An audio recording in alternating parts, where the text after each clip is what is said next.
ಎಲ್ಲ ಫ್ರೆಂಡ್ಸ್, ಇವತ್ತು ಗಣೇಶನ ವಿಸರ್ಜನೆ ಮಾಡ್ತಾಯಿದ್ವಿ. ಗಣೇಶನ ಪೂಜೆ ಮಾಡಿ ತೆಂಗಿನಕಾಯಿ ಹೊಡೆದು ಎಲ್ಲ ಮಂಗಳಾರತಿ ಮಾಡಿ ಬಿಟ್ಟು ಬರ್ತೀವಿ ನದಿಯಲ್ಲಿ ಹೋಗಿ. ಅದಕ್ಕೆ ಪೂಜೆ ಮಾಡ್ತಾಯಿದ್ದೀನಿ. ಪೂಜೆ ಮಾಡಿ ಮಂಗಳಾರತಿ ಮಾಡ್ತಾಯಿದ್ದೀನಿ. ಶುಕ್ರವಾರ ದಿನ ಕಳಿಸಿದ್ವಿ ನಾವು. 3 ದಿನ ಇಟ್ಕೊಂಡಿದ್ವಿ ಗಣೇಶನ ಪೂಜೆ ತುಂಬ ಚೆನ್ನಾಗಾಯಿತು, ಖುಷಿಯಾಯಿತು. ಗಣೇಶ ಇದ್ದರೆ ವಿಘ್ನಗಳೆಲ್ಲ ನಿರ್ವಿಘ್ನ ಆಗ್ತವೆ. ಅದಕ್ಕೆ ಗಣೇಶನ ಯಾವಾಗಲೂ ಅವತ್ತೇ ಕೂಡಿಸಿ ಅವತ್ತೇ ಕಳಿಸ್ತಾರೆ. ನಾವು 3 ದಿನ ಇಟ್ಕೊತೀವಿ. ಅದಕ್ಕೆ ಲಾಸ್ಟ್ ಡೇ ಎಲ್ಲ ಪೂಜೆ ಮಾಡಿ ಮಂಗಳಾರತಿ ಮಾಡಿ ಕಾಯಿ ಹೊಡೆದು ಅಲ್ಲಿ ಒಂದು ನದಿ ಇದೆ, ಅಲ್ಲಿ ಹೋಗಿ ಬಿಟ್ಟು ಬರ್ತೀವಿ. ಅದಕ್ಕೋಸ್ಕರ ಎಲ್ಲ ಪೂಜೆ ಎಲ್ಲ ಮುಗಿಸ್ಬಿಟ್ಟು ಮಂಗಳಾರತಿ ಎಲ್ಲ ಮಾಡಿ ಅದಕ್ಕೆ ಕಡುಬು ಒಬ್ಬಟ್ಟು ಮಾಡಲ್ಲ. ಇವು ಗಣೇಶನ ಹಬ್ಬದಲ್ಲಿ ನಾನು ಕಡುಬು ಮಾಡ್ತೀನಿ. ಕಡುಬು ಮಾಡಿ 21 ಕಡುಬು ಮಾಡಿ ಎಡೆ ಕೊಟ್ಟು, ಆಮೇಲೆ ಅದೊಂದು ವೈಟ್ ಬಟ್ಟೆ ತೊಗೊಂಡು ಅದರಲ್ಲಿ ಕಡುಬನ್ನ ಅನ್ನ ಕಡುಬು ಎಲ್ಲ ಅದರೊಳಗೆ ಕಟ್ಬಿಟ್ಟು ಇಟ್ಬೇಕಂತೆ. ಯಾಕಂದರೆ ಆತನಿಗೆ ಬುತ್ತಿ ಕಟ್ಟೋದು ಅಂತ ಒಂದು ಪದ್ಧತಿ ನಮ್ಮ ಕಡೆ ಎಲ್ಲ. ಆತನ ನೆಕ್ಸ್ಟ್ ಅದನ್ನ ಏನು ಕೊಟ್ಟಿದ್ರು ಪ್ರಸಾದ ಹೋಗಿದ್ದೆಲ್ಲ ಮನೆಗಳಿಗೆ ಅಂದಾಗ ಅವಾಗ ಹೇಳ್ತಾನೆ, ಇದು ಬುತ್ತಿ ಕಟ್ಕೊಡಿದ್ರೆ ನಾನು ಇದನ್ನ ತಿಂತೀನಿ ಅಂತ ಹೇಳ್ತಾನಂತೆ. ಅದಕ್ಕೋಸ್ಕರ ಅದನ್ನು ಜೊತೆಗೆ ಕಟ್ಬಿಟ್ಟು ಪೂಜೆ ಮಾಡಿ ಅದನ್ನು ನದಿಯಲ್ಲಿ ಬಿಡ್ತೀವಿ ನಾವು. ನಮ್ಮ ಕಡೆ ಪದ್ಧತಿ, ಇಲ್ಲೇ ಪದ್ಧತಿ ನನಗೆ ಗೊತ್ತಿಲ್ಲ, ಬಟ್ ನಮ್ಮ ಕಡೆ ಎಲ್ಲ ಆ ಥರ ಮಾಡ್ತೀವಿ ನಾವು. ಅದಕ್ಕೆ ನಾನು ಒಂದು ವೈಟ್ ಬಟ್ಟೆ ತಗೊಂಡು ಒಂದು ಕಡುಬು ಅನ್ನ ಎಲ್ಲ ತುಪ್ಪ ಎಲ್ಲ ಹಾಕ್ಬಿಟ್ಟು ಕಟ್ಬಿಟ್ಟು ಅದು ನದಿಯಲ್ಲಿ ಬಿಡುವಾಗ ಜೊತೆಗೆ ಬಿಡ್ತೀವಿ. ಅದು ತುಂಬ ಚೆನ್ನಾಗಿರುತ್ತೆ. ಅದೊಂದು ಪದ್ಧತಿ ನಾವು ನಮ್ಮ ಮನೇಲಿ ಮಾಡ್ತಾಯಿದ್ವಿ ಊರಲ್ಲಿ. ನಾರ್ತ್ ಕರ್ನಾಟಕ ಸೈಡ್ ಹಿಂಗೆ ಮಾಡೋದು ನಾವು. ಊರಲ್ಲಿ ಮಾಡಿಸ್ತಿರಲ್ಲ ಅದೇ ರೀತಿ ನಾನು ಇಲ್ಲೇ ಮಾಡ್ತಾಯಿದ್ದೀನಿ. ನಮ್ಮ ಮನೇಲಿ ಊರಲ್ಲೂ ಗಣೇಶನ ಕೂಡಿಸ್ತಾರೆ. ಅಲ್ಲಿ ಚಿಕ್ಕ ವಯಸ್ಸಿಂದ ನೋಡಿದ್ದೀನಲ್ವ, ನಾನು ಇಲ್ಲಿ ಗಣೇಶನ ಕೂಡಿಸ್ಬೇಕನ್ನೋ ತುಂಬ ಆಸೆ ಇತ್ತು. ಅದಕ್ಕೋಸ್ಕರ ನಮ್ಮ ಮನೆ ಗೃಹ ಪ್ರವೇಶ ಆದ ತಕ್ಷಣ ಸ್ಟಾರ್ಟ್ ಮಾಡಿದ್ದು. ಒಂಥರ ಲಕ್ಕಿನೇ ಆಯಿತು. ನನ್ನ ಮಗಳೇ ಫಸ್ಟ್ ಟೈಮ್ ಗಣೇಶನ ಕೂಡಿಸಿದ್ದು.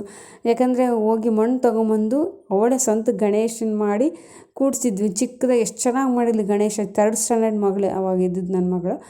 ಗಣೇಶನ ಕೂಡಿಸಿ ಎಷ್ಟು ಚೆನ್ನಾಗಿ ಮಾಡಿದ್ಲು, ತುಂಬ ಇಷ್ಟ ಆಯಿತು. ಅವಾಗಲಿಂದ ನಾನು ಗಣೇಶ ನಮ್ಮ ಮನೆ ಒಳಗೆ ಬಂದು ಪೂಜೆ ಎಲ್ಲ ಚೆನ್ನಾಗಿ ನಡೀತಾ ಇದೆ.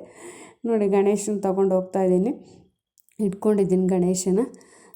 ನೋಡಿ ಈಗ ಹೋಗ್ತಾಯಿದ್ದೀವಿ ಕಾರಲ್ಲಿ ಹೋಗ್ಬಿಟ್ಟು ಇಟ್ಕೊಂಡು ನಾನು ಮುಂದೆ ಹೋಗ್ತಾಯಿದ್ದೀನಿ. ನಮ್ಮ ಹಸ್ಬೆಂಡ್ ಕಾರ್ ತೆಗಿತಾ ಇದ್ದಾರೆ. ಹೋಗ್ಬಿಟ್ಟು ನದಿಯಲ್ಲಿ ಬಿಟ್ಟು ಬರ್ತೀವಿ. ತುಂಬ ಖುಷಿಯಾಯಿತು. ನನ್ನ ಮಗಳು ಫಸ್ಟ್ ಟೈಮ್ ಗಣೇಶನ ಮಾಡಿ ಅದೆಲ್ಲ ಮಾಡಿದಾಗಲಿಂದಲೂ ನಮಗೇನೋ ಒಂಥರ ಒಳ್ಳೆಯದಾಗಿದೆ, ಲಕ್ಕಿನೇ ಆಗಿದೆ.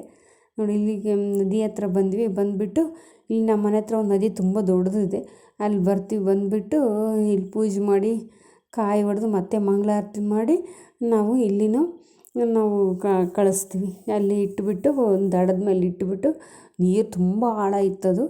ಅದಕ್ಕೋಸ್ಕರ ಅಲ್ಲಿ ಸೆಂಟ್ರಲ್ಲಿ ಮೇಲ್ಗಡೆ ಹಿಂಗೆ ಅಪ್ಪಲ್ಲಿ ಅಲ್ಲಿ ಇಟ್ಕೊಂಡು ಪೂಜೆ ಮಾಡಿ ಕಾಯಿ ಹೊಡೆದು ಮಂಗಳಾರತಿ ಮಾಡಿ ಆಮೇಲೆ ನದಿ ಒಳಗೆ ಬಿಡೋದು. ಇದು ಒಂಥರ ಖುಷಿಯಾಗುತ್ತೆ ಹೋಗಿ ಬಿಡೋಕ್ಕೆ ಅಲ್ವಾ. ನೋಡಿ ಎಷ್ಟು ದೊಡ್ಡದಿದೆ, ತುಂಬ ಚೆನ್ನಾಗಿ, ತುಂಬ ಆಳ ಇದೆ ಇದು. ನೋಡಿ ಎಷ್ಟು ಸಖತ್ತಾಗಿದೆ. ಲೈಕ್ ಮಾಡಿ, ಸಬ್ಸ್ಕ್ರೈಬ್ ಆಗಿ friends, please friends. Thank you friends. ನೋಡಿ ಎಷ್ಟು ಚೆನ್ನಾಗಿದೆ. ಗಾಳಿ ಅಂದರೆ ಗಾಳಿ, ಆದರೂ ಮಂಗಳಾರತಿ ಮಾಡಿ ನೋಡಿ ಅಷ್ಟು ಗಾಳಿ ಇತ್ತು. ಅದರಲ್ಲೇ ದೀಪ ಹಚ್ಚಿದ್ದೀನಿ, ಬೆಳಗ್ತಾಯಿದ್ದೀನಿ. ಆದರೆ ಹತ್ಕೊಂಡಿದ್ದೆ ಎಷ್ಟು ಚೆನ್ನಾಗಿ ನೋಡಿ. ದೇವರು ಒಂದು ಪವಾಡ ಅನ್ನೋ ಇದಕ್ಕೆ ಎಷ್ಟು ಸಿಕ್ಕಾಪಟ್ಟೆ ಗಾಳಿಯಲ್ಲಿ ಆದರೂ ದೀಪ ಉರಿತಾ ಇದೆ. ಅದು ಗ್ರೇಟ್ ಅಲ್ವ, ದೇವರ ಆಶೀರ್ವಾದ ಅಂದ್ಕೋಬೇಕು.